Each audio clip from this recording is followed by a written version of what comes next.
Hi guys, আমি সঞ্চালি। আমার চ্যানেলে সবাইকে স্বাগত জানাই। আশা করছি সবাই খুব ভালো আছো। আজকের ভিডিওটা আমি এখান থেকেই শুরু করলাম। তোমরা প্রথম থেকে শেষ অবধি ভিডিওটা দেখতে থাকো বন্ধুরা, স্কিপ না করে। ভালো লাগলে লাইক করো।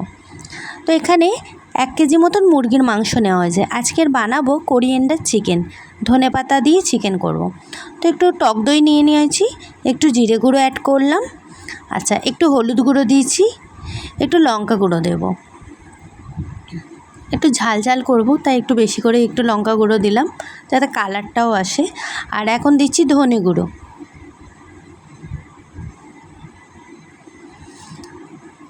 আর এইটা হচ্ছে আদা রসুনের পেস্ট। আদা রসুনটা বেটে রেখে দিয়েছিলাম। আর এই যে এখন সব মশলা দিয়ে ভালো করে ম্যারিনেট করে রাখা হবে। আর এখন অ্যাড করছি সাদা তেল। অল্প একটু তেলটা দিলাম, আবার একটু রান্নার সময় তেলটা দিয়ে কষবো তো তাই। আচ্ছা, এটা দিয়ে দিচ্ছি নুন, দিয়ে ভালো করে এবার মাখিয়ে নিচ্ছি।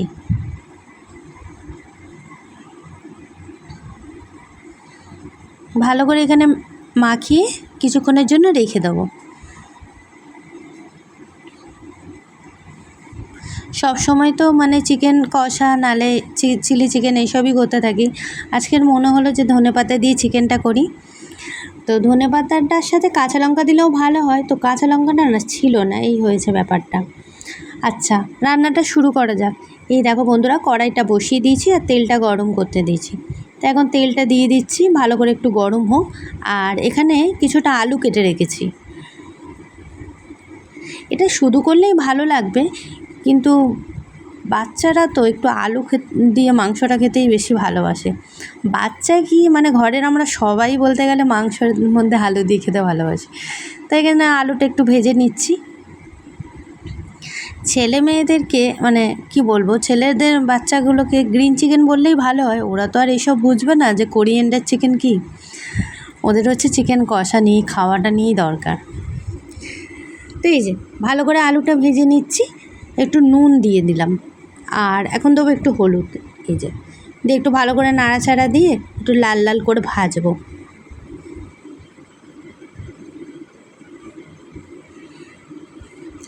আচ্ছা, এখানটায় কিছুটা পেঁয়াজ কুচিয়ে রেখে দিয়েছি। এই যে পেঁয়াজ কুচিয়ে রেখেছি। এখানটায় তেজপাতা, গোটা গরম মশলা, এগুলো সব ফোড়ন দিচ্ছি ওই তেলেই। আলুটা ভেজে তুলে নিয়েছি আর তারপরে এগুলো দিয়ে দিচ্ছি। গোটা গরম মশলার মধ্যে ছিল দারচিনি, এলাচ আর তেজপাতা, লবঙ্গ। আর এই যে অনেকটা বেশি করে পেঁয়াজটা কুচিয়ে নিয়েছি। ভালো করে এটা একটু বেশ নাড়াচাড়া দেবো। আচ্ছা, পেঁয়াজটা যাতে নরম হয়, তাড়াতাড়ি যাতে ভাজা হয়ে আসে, ওই জন্য একটু নুন দিয়ে দিলাম। একটু নরম হতে থাকুক। আচ্ছা, একটু চিনি অ্যাড করলাম,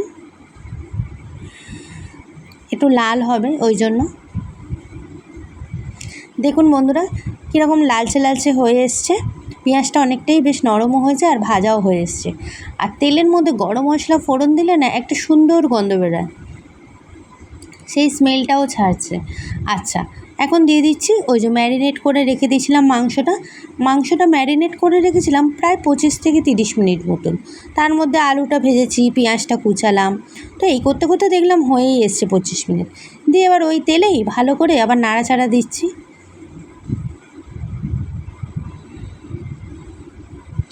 আচ্ছা, দেখুন নাড়াচাড়া দিতে দিতে বেশ রঙটাও বেরিয়ে এসছে, তাই না? তেলটাও ছেড়েছে। দই দিয়ে যেহেতু মাখানো হয়েছিল না, আর তখনই তো সব মশলাগুলো দিয়ে মাখিয়ে রেখেছিলাম, তাই আর কিছু অ্যাড করিনি আলাদা করে। কষতে কষতে এই কালারটা চলে এসছে। এই যে আর সবার লাস্টে বেটে নিয়েছি এই যে ধনেপাতাটার সাথে কাঁচা লঙ্কা বেটে দিলে আরও টেস্ট হয়। কিন্তু কাঁচা লঙ্কাটা না আজকে ছিল না ঘরে, সে আর নেই, কাঁচা লঙ্কাটা শেষ হয়ে গেছে। থাক, আর কি করব।